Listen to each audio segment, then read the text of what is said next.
Hello everyone, my name is Jinjoz and welcome to my Pokemon anime review series.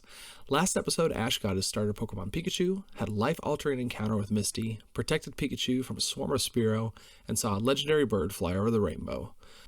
Our next episode is titled Pokemon Emergency, and this episode seems to have a goal of establishing some of the more prominent secondary characters that we will see throughout the series. Before we get to the episode though, our Who's That Pokemon for this episode is Koffing, a spherical Pokemon that is filled with toxic gas that can cause sniffles, coughs, and teary eyes to those around him. The gas it produces is lighter than air, which is what causes Koffing to float. The gas can be ignited by electricity or fire, causing the Koffing to explode. It feeds on the fumes of rotting trash and polluted air, meaning they are mostly found in urban areas, especially in the Galar region due to its high amount of factories. Its Pokemon Alpha Sapphire Pokedex reads, Koffing embodies toxic substances.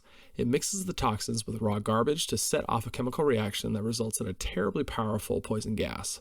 The higher the temperature, the more gas is concocted by this Pokemon. A fun fact about the creation of Koffing, it originally was named NY in the Pokemon Red and Blue Beta, representing the polluted air of New York.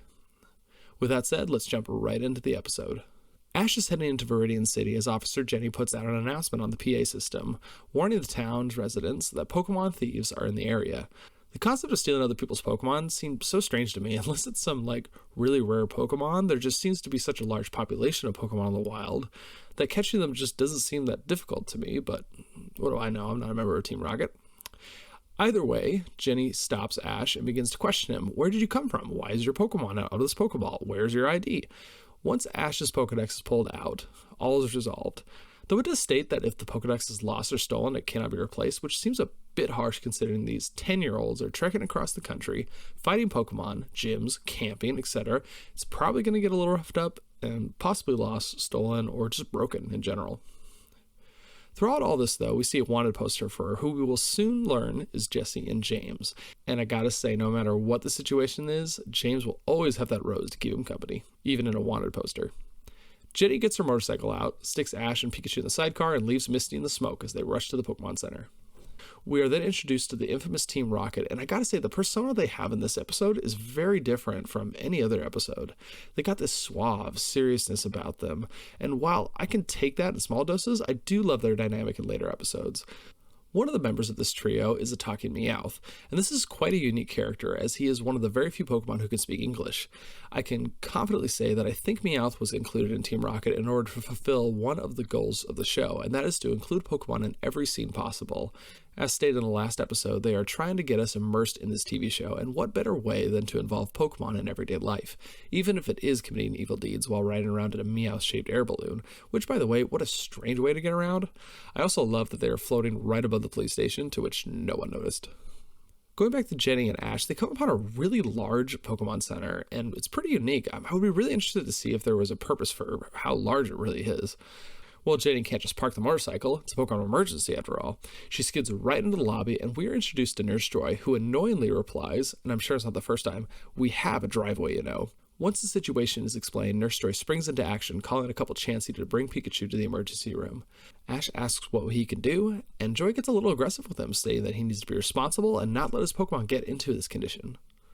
I gotta say, I feel a bit sad for Ash. He's been through quite a lot in only his first day as a Pokemon trainer. You have all the events of the last episode, but also a police officer questioning him about his motives, a dangerous motorcycle ride, a medical professional berating him for improper care of his Pokemon. This isn't how he imagined his journey going, and he understandably feels a bit downtrodden. As he waits for a report on Pikachu, we do see a cuckoo clock go off with a green Pidgey popping out of it. Just thought it was interesting, as even a shiny Pidgey isn't even green. He decides that while he's waiting, he'll call home. He calls his mother, and we get the first, and as far as I recall, only mention of Ash's father, stating that he was a Pokemon trainer, and it took him 4 days to arrive at Viridian City. I don't have any strong theories about this, as I haven't given it much thought, but let me know what you guys think. Who is Ash's father? Where is he now? Do you think we'll ever meet him? Let me know down in the comments. I also want to throw out props to his mother. Ash is feeling pretty crappy at the moment, and he voices this to his mother, and she tells him, "I won't let you talk about yourself that way." That actually kind of hit home, to be honest. Negativity towards yourself is a surefire way to have negative experiences in your life.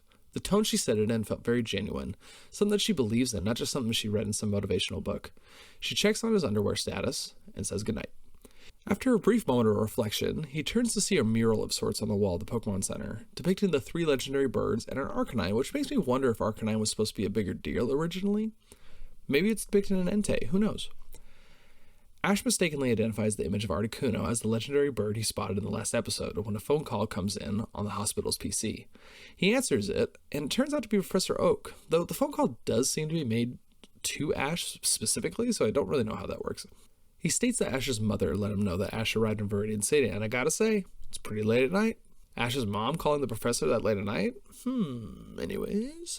Professor Oak doesn't improve Ash's mood, stating his doubts that Ash had the skill to handle Pikachu. He finds out Ash hasn't caught any new Pokemon, and he also casts doubt that Ash saw any kind of legendary bird, which I'm curious how Professor Oak even saw the picture that Ash was pointing at, as it was above the screen that he is displayed on. Just more things to bog Ash down. Let's give the kid a break here. Misty then shows up carrying the burnt remains of her bike, which was destroyed by Pikachu's electrical attack against the Spearow. I also love that Misty walks in carrying it above her head, but once the adrenaline of running to the Pokemon Center wears off, she collapses to the ground. Misty demands that Ash buys her a new bike, which he says he will, but Misty isn't satisfied and wants it done right now. Once Ash explains that Pikachu's being treated, though, her whole demeanor changes. I think she doesn't really have many people in her life that she cares about, and turned to Pokemon because it gave her comfort. So when Pikachu is the one injured, she does feel sympathy and becomes more understanding. Pikachu comes out of the emergency room, and with time, he should recover well. I'm sure y'all were really sweating bullets over that one. An emergency alarm goes off to a very empty and small staff Pokemon Center, stating that an aircraft belonging to some of the Pokemon thieves is nearby. Team Rocket flies above the Pokemon Center, dropping in for their debut, Koffing and Ekans. They drop in, and through the smoke of Koffing, which seems to only be used for special effects, we get our first iteration of the Team Rocket theme, and from this point on, it is ingrained in the minds of millions of Pokemon fans. Team Rocket then uses Ekans and Koffing to not just attack the others, but to straight up start wrecking the place by smashing computers, cutting the power, and attempting to steal any Pokemon they can. Gotta say, Team Rocket knocking off a Pokemon hospital, kind of a dirty move, and I'm not a fan of that. Once Ash and the others are barricaded in, the backup generator kicks in, and we get to see about 10 or so Pikachu using their electrical abilities to power the Pokemon Center.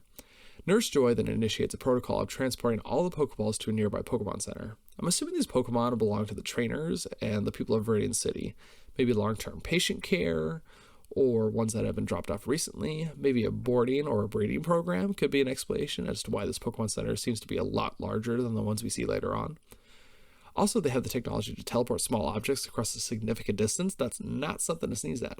Koffing then breaks in like a freaking juggernaut, and Ash steps up to battle them, with a little push from Misty, who, you know what, you could throw out some of your more useful Pokemon in this situation, girl. I know you got a Staryu and a Starmie in that bag. Ash ends up picking up a couple Pokeballs that were at the Pokemon Center, since Pikachu is out of commission, and he ends up throwing out a Pidgey and a Rattata. Not shocking at all, both those Pokemon just run away, they don't want to fight. After this, Misty attempts to distract them by using a Goldeen, who can't be used on land. After some pretty tame and downright embarrassing trash talk, they move into the lobby. Though they are simply followed by Team Rocket, Misty isn't exactly pulling her weight here. To the rescue, though, comes a huge army of Pikachu who electrocute Team Rocket, who are definitely charred in a very comical stance. Ash then understands what his own Pikachu is trying to communicate, and he hops on Misty's bike and begins to pedal to generate more electricity, which was set up very quickly off screen. He electrocutes them, causing Koffing to self-destruct and blow up the Pokemon Center. This is kind of a big deal, and everyone seems to kind of shrug about it.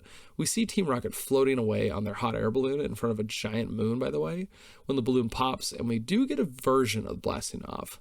We get the fly off to the distance, the ding, but no, we're blasting off again. So does it count? Let me know. We then end on the tag that will lead us into the next episode, with Ash encountering a Caterpie and the stare down begins. He throws a Pokeball, it freezes, and we will have to wait for next episode as we wait with bated breath to see if he catches the Caterpie. Thank you all for joining me for my review of Season 1, Episode 2 of the Pokemon anime. I hope to see you in the next episode, and until then, have a wonderful day.